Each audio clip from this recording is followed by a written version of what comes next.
오늘 세계 명작의 산책 모파상 특선은 허상을 붙잡고 살아가는 허망한 인생 보석입니다. 랑탱 씨는 사무실의 차장댁 야회에서 만난 소녀와 그물에 걸리듯 사랑에 포위되었는데 그녀는 수년 전에 사망한 지방세리의 딸이었습니다. 그 후 그녀는 어머니와 함께 파리로 왔는데 그녀의 어머니는 딸을 시집 보내려는 희망으로 몇몇 중류 가정을 자주 방문했는데 모녀는 가난했지만 성품이 훌륭하고 조용했으며 온순했습니다. 그녀의 수수한 아름다움은 천사와 같은 정숙한 매력을 지니고 있었고 입술에서 떠나지 않는 은은한 미소는 그녀의 마음을 반영하고 있는 것 같았습니다. 랑탱 씨는 그때 연봉 3,500프랑을 받는 내무성의 주사였는데 그녀에게 청혼해 결혼을 했고 그녀와 거짓말같이 행복했습니다. 그녀는 너무 능란한 살림 솜씨로 가정을 관리해서 그들은 사치스럽게 살고 있는 것처럼 보였고 남편을 위해서 친절과 상냥한 마음씨와 교태를 부렸습니다. 그리고 그녀의 육체적 매력이 너무 커서 만난 지 6년이 지났어도 신혼 때보다 더 그녀를 사랑했지만 아내에 대해서 두 가지 취미만은 못마땅하게 여겼습니다. 그것은 극장에 가는 취미와 가짜 보석에 대한 취미였는데 그녀의 친구들이 끊임없이 인기 있는 연극의 특등석을 그녀에게 얻어주었고 그녀는 피곤한 남편을 이 오락에 데리고 갔습니다. 그래서 그는 그녀가 알고 있는 어떤 부인과 연극 구경을 가면 다음에는 그 부인이 그녀를 데리고 갈 것이니 그렇게 해줄 것을 간곡히 부탁했고 그녀는 그렇게 하기로 동의했습니다. 그런데 극장에 가는 취미가 그녀의 마음속에 몸치장에 대한 욕구를 생겨나게 했는데 그녀의 몸치장은 아주 소박해 언제나 멋이 있었던 것은 사실이나 수수했었습니다. 그러나 그녀는 다이아몬드처럼 보이는 두 개의 커다란 색수정을 귀에 달고 모조 진주 목걸이, 모조 금팔찌, 보석과 비슷한 가지각색의 유리 세공품으로 장식된 머리빗으로 치장하는 습관이 생겼습니다. 그런 싸구려 장식을 좋아하는 데에 약간 기분이 상한 남편이 자주 이런 말을 되풀이했다. 여보, 진짜 보석을 살 능력이 없으면 자기의 아름다움과 우아함으로 장식된 자신을 보여주는 것이요. 이것이야말로 가장 진귀한 보석이지. 그러나 그녀는 부드럽게 미소를 지으면서 이렇게 되뇌었다. 왜 그러세요? 난 이것이 좋은데요. 이건 내 나쁜 습성이에요. 당신이 옳다는 것은 잘 알아요. 하지만 고칠 수가 없군요. 난 보석을 매우 좋아하거든요. 그러고는 손가락으로 진주 목걸이를 굴리면서 깎여진 수정의 결정면을 번쩍거리게 하며 이렇게 되풀이하였다. 하지만 이것이 얼마나 잘 만들어졌는지 보세요. 틀림없이 진짜라고 할 거예요. 그는 미소를 띠고 말했다. 당신은 집시의 취미를 가졌구려. 이따금 저녁 그들이 노변에서 마주 앉아 있을 때 그녀는 싸구려가 들어있는 가죽 상자를 차 마시는 탁자 위에 올려놓고 그 모조 보석들을 매우 조심스럽게 살피기 시작하는 것이었습니다. 그녀는 마치 은밀하고도 심오한 기쁨을 맛보고 있는 것과도 같았는데 고집을 부려 남편의 목에다 목걸이를 걸어놓고 마음껏 웃어대면서 너무 우습다고 소리를 쳤습니다. 이해가 가지 않았던 어느 겨울밤, 그녀는 오페라 공연에 갔었는데 추위로 와들와들 떨면서 돌아왔다. 이튿날은 기침을 했다. 일주일 후에 그녀는 폐렴으로 세상을 떠났다. 랑탱은 무덤 속으로 그녀를 따라가려고 했다. 그의 절망은 너무도 격심해서 한 달 동안에 머리가 백발이 되었다. 견딜 수 없는 고통으로 가슴은 찢어지고 죽은 아내의 모든 매력, 목소리, 미소, 추억이 머리에서 떠나지 않아 그는 아침부터 저녁까지 울었다. 시간도 그의 고통을 가라앉혀주지 못했는데 사무실에 동료들이 와서 그날 일을 이야기하면 그는 눈에 눈물이 가득해지면서 무섭게 얼굴을 찌푸리고 흐느껴 울기 시작했습니다. 그는 아내의 침실을 손대지 않고 그대로 보존해 두었고 날마다 그 안에 죽치고 들어앉아 아내 생각을 했는데 모든 가구들, 그녀의 옷조차도 마지막 날에 있었던 그 자리에 그대로 있었습니다. 그러한 생활이 그에게는 힘이 들었는데 그의 봉급이 아내의 손에 있을 때는 모든 살림을 꾸려가는데 넉넉했었지만 지금은 혼자 몸인데도 부족하게 되었습니다. 그는 아내가 어떻게 자기에게 고급 포도주를 마시게 하고 맛 좋은 음식을 먹게 해주었는지 어리둥절했는데 그런 것들은 자기의 보잘것없는 수입으로는 얻을 수가 없었던 것입니다. 그는 빚을 졌고 궁여지책에 이른 사람들처럼 돈을 꾸러 쫓아다녔다. 마침내 어느 아침 한 푼도 없게 되자 월말까지는 꼬박 일주일이나 남아있어서 그는 무엇을 팔아볼까 생각하였다. 얼른 아내의 싸구려를 처분해야겠다는 생각이 떠올랐다. 왜냐하면 전에 그를 화나게 했던 그 거칠애에 대해서 일종의 원한 같은 것이 마음 밑바닥에 있었기 때문이다. 매일 그것을 보는 것조차 자기가 사랑했던 사람의 추억을 약간 손상시키는 것이었다. 그는 아내가 남기고 간 가짜 귀금속 더미를 오래도록 찾았는데 생애의 마지막 날까지 그녀는 집요하게 그것을 사서 거의 매일 저녁 새 물건을 가져왔기 때문입니다. 그는 그녀가 좋아하던 것 같은 커다란 목걸이를 골랐는데 그것은 가짜치고는 아주 공들여 만든 것이라서 6, 7프랑은 충분히 나갈 것 같았습니다. 그것을 주머니에 넣고 믿음직스러운 보석상을 찾으면서 대로를 따라가다 가게가 눈에 띄어 들어갔지만 자기의 가난을 드러내 보이고 값도 안 나가는 물건을 팔려고 애쓰는데 수치심을 느꼈습니다. 그가 상인에게 말했다. 이것이 얼마나 나가는지 알고 싶습니다. 그 남자는 물건을 받아들고 살펴보고 돌려보고 손으로 무게를 재고 확대경으로 들여다보았다. 그러고는 점원을 불러 아주 낮은 소리로 주의를 주고 다시 그 목걸이를 판매대 위에 올려놓고 결과를 더 잘 감정하기 위해서 멀찍이 서 바라보았다. 랑탱 씨는 이런 모든 이례적인 일들이 거북해서 입을 열어 말했다. 그것이 하나도 값 나가는 것이 아니라는 것을 잘 알고 있습니다. 그때 보석상이 이렇게 말했다. 이건 12,000프랑에서 15,000프랑의 값이 나가겠습니다.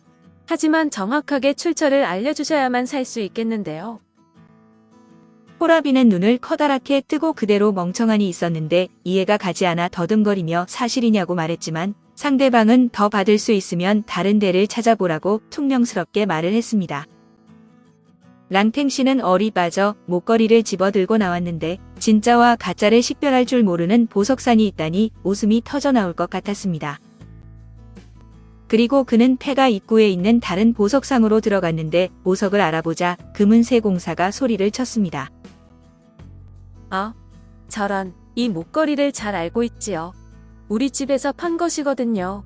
랑탱 씨는 너무도 어리둥절하여 이렇게 물었다. 얼마나 나가겠습니까? 이것은 25,000프랑에 팔았지요. 법률상의 규칙에는 따라야 하니까 어떻게 이것을 소지하게 되셨는지 말씀해 주신다면 18,000프랑에 다시 살 용의가 있습니다. 이번에는 랑탱 씨가 놀라움으로 몸이 말을 듣지 않아 의자에 털썩 주저앉았다. 그가 다시 말했다. 하지만 그걸 주의 깊게 잘 감정해 보세요. 지금까지 난 그것을 가짜라고 생각했었는데 보석상인이 다시 말했다. 성함을 말씀해 주시겠습니까? 아무렴요. 랑탱이라고 합니다. 내무성에 근무하고 있어요. 마르티르 16번지에 살고 있습니다. 보석상인은 장부를 펼치고 찾아보더니 목걸이는 1876년 7월 20일 마르티르가 16번지 랑탱 부인에게 보냈던 것임을 확인했고 상인은 물건을 24시간만 맡겨달라고 했습니다. 랑탱 씨는 그렇게 하기로 하고 보관증을 접어 주머니 속에 넣으며 밖으로 나왔는데 그는 이치를 따져 생각해보고 이해해보려고 애를 썼습니다. 그의 아내는 그런 값의 물건을 살 수가 없었다. 절대로 그렇다면 그것은 선물이다. 선물. 누구의 선물인가? 무엇 때문에? 그는 걸음을 멈추고 길 한가운데에 그대로 서 있었다. 무서운 의심이 그를 스쳐갔다. 그녀가? 그렇다면 다른 보석들도 모두 역시 선물이다. 그는 땅이 움직이는 것 같았다. 자기 앞에 있는 나무가 넘어지는 것 같았다. 그는 두 팔을 펴고 털썩 주저앉아 의식을 잃었다. 그는 행인들이 데려다준 어느 약국에서 의식을 다시 찾았는데 집으로 데려다 달라고 하고는 집에 죽치고 들어앉아 밤이 되도록 정신없이 눈물을 흘렸습니다.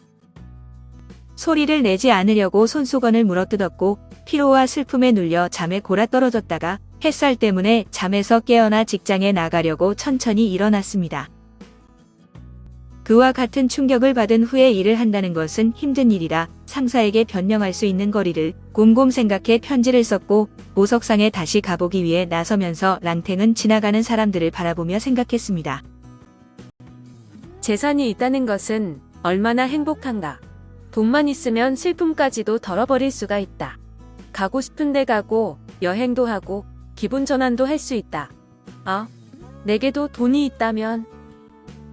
그는 배가 고프다는 것을 느꼈다. 그저께부터 먹지 않았던 것이다. 그러나 그의 주머니는 비어 있었다. 목걸이 생각이 났다.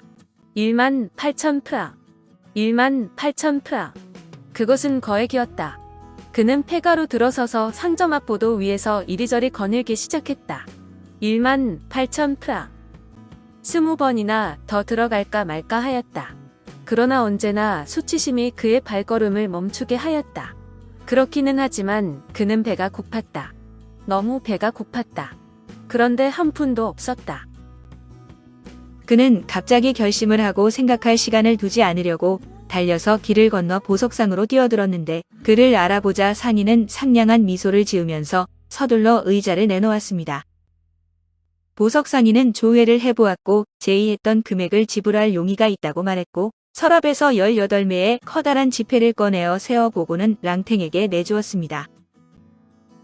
랑탱 씨는 짤막한 영수증에 서명을 하고는 떨리는 손으로 그 돈을 주머니 속에 넣고 밖으로 나가려다가 여전히 미소를 짓고 있는 상인에게로 몸을 돌렸습니다. 그러고는 시선을 떨구면서 말했다. 다른 보석들도 있는데 그것도 역시 상속된 것인데 그것들도 역시 사시겠습니까? 상인은 몸을 굽혔다. 물론이고 말고요. 점원 하나가 마음 놓고 웃으려고 밖으로 나갔다. 다른 점원은 힘껏 코를 풀었다. 랑탱은 얼굴이 붉어졌으나 태연하게 그리고 무게 있게 말했다. 그것들을 가져오겠소. 그는 마차를 타고 보석을 가지러 갔고 1시간 후에 보석상에 다시 들렀을 때도 그는 점심을 아직 먹지 못했는데 그들은 물건을 살펴보고 값을 평가했습니다. 랑탱은 이제 감정의 이의를 제기하기도 하고 화를 내기도 했으며 판매 대장을 보여달라고 요구하기도 하고 금액이 올라감에 따라 점점 더 큰 소리로 말을 했습니다.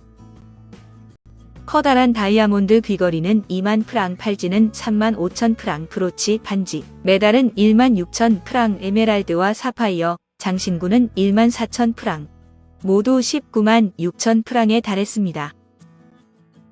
상인은 악의 없는 농담으로 이렇게 말했다. 온통 보석에다가만 투자한 사람이로군요. 랑탱이 무게 있게 말했다. 다른 사람이 돈을 투자하는 것처럼 그것도 한 방법이지요. 그러고는 내일 구매자와 함께 재감정을 하기로 결정하고 밖으로 나왔는데 그는 하늘에 높이 앉아있는 황제의 동상 위에서 개구리띠 놀이를 하고 싶을 만큼 경박한 생각이 들었습니다. 그는 부화쟁에 가서 점심을 먹고 한 병에 20프랑이나 하는 포도주를 마셨고 마차를 타고 블로뉴 숲을 한 바퀴 돌았는데 사람들에게 이렇게 소리치고 싶은 욕망에 가슴이 억눌렸습니다. 나도 부자다. 나는 20만 프랑을 가지고 있다. 직장에 대한 기억이 떠올랐다. 그는 마차를 그리로 몰게 해서 단호하게 상사의 방으로 들어가 말했다. 사표를 제출하려고 왔습니다. 30만 프랑의 상속을 받았거든요. 그는 옛날 동료들과 악수를 하고 자기의 새로운 생활 계획을 그들에게 털어놓았다. 그러고 나서는 카페 앙글레에서 저녁을 먹었다. 곁에 품이 있어 보이는 신사가 있자 그는 어떤 겉멋으로 40만 프랑을 방금 상속받았다는 것을 털어놓고 싶은 근질거림을 억제할 수가 없었다. 그의 생애에 처음으로 그는 극장에서 지루하지 않았고 밤을 여자들과 함께 보냈다. 6달 후에 그는 다시 결혼하였다. 두 번째 부인은 매우 정숙한 여자였지만 성격이 까다로웠다. 그래서 그녀는 그를 많이 괴롭혔다. 기드 모파상에 대해서는 모파상 특선의 첫 번째 작품인 노끈에 소개되어 있으니 참조 바랍니다. 보석. 보석들을 팔아 마련한 큰돈을 즐기는 랑탱의 모습은 탐닉하는 현대인의 비극을 보여주는데 재물에 몰입된 랑탱의 모습은 보석을 모으며 비밀스런 쾌락을 즐겼던 아내의 모습과 오버랩이 됩니다. 인간의 도덕성과 단정함의 허상을 질타하는데 우리에게도 랑탱의 아내와 같은 발칙함과 랑탱의 속물 근성이 도사리고 있음을 인정할 수밖에 없습니다. 랑탱은 가짜 속에서 행복했는데 아내가 남긴 모조 보석들이 진짜임을 알 때 아내의 삶이 가짜였음을 알게 되지만 그 가짜 때문에 부자가 됩니다. 그러나 그 부유함 때문에 랑탱은 행복하지 않았는데 반전이 거듭되는 소설은 허상을 붙잡고 살아가는 허망한 인생을 비웃고 있습니다. 모파상은 랑탱 아내의 허망한 죽음과 랑탱의 재혼 생활이 그리 행복하지 않음을 통해 물질은 사랑의 일부분이 될 수 있지만 사랑의 전체를 넘어설 수 없다는 것을 말해줍니다. 오늘 세계 명작의 산책 모파상 특선은 허상을 붙잡고 살아가는 허망한 인생 보석이었습니다. 감사합니다.